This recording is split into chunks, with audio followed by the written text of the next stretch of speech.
Hi, I'm Nichola Raihani and I'm a Professor of Evolution and Behaviour at University College London. And I'm really interested in the question of why individuals help one another. Most examples of helping behaviour in nature occur among relatives. And there's a good reason for that. It's because relatives share copies of the same genes. There are a few species that also help non-relatives and help complete strangers.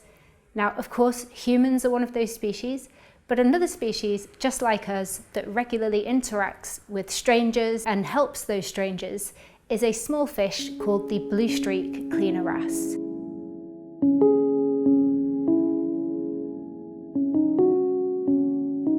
So cleaner fish live throughout the Indo-Pacific on coral reefs, and they hold small territories that we call cleaning stations, where they offer a service to the other fish who live on the reef. We call those other fish their clients. The service that cleaner fish offer is ectoparasite removal. They remove the parasites from the surface of the client's skin, and in return, the cleaner fish get a tasty meal.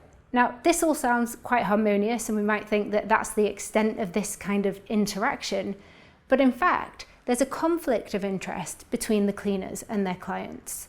What the cleaners would prefer to eat, and what they find much more delicious in fact, is the client's living tissues. So the cleaner fish would prefer to eat the mucus and the client's scales. So now there's a real obvious conflict between the cleaners and the clients. So what kinds of mechanisms can we think about that might be used to promote cooperation in this system where one party, the cleaner fish, is tempted to cheat? And it turns out that cooperation in this system is maintained by very similar mechanisms that we use in our own societies, specifically by punishment. So clients will punish cleaners who bite them and chase them around, and that forces cleaners to behave more cooperatively in the next interaction.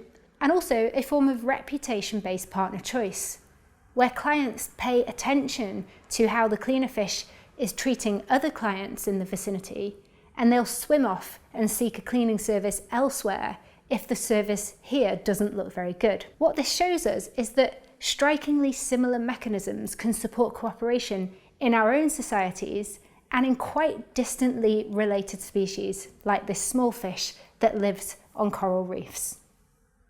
Thank you for listening. If you'd like to know more about cleaner fish or about social behaviour in humans or other animals, then you can buy my book, The Social Instinct: How Cooperation Shaped the World, or you can find my website, which is called the Social Evolution and Behaviour Lab, and that's at UCL, or you can follow me on Twitter, @Nichola Raihani.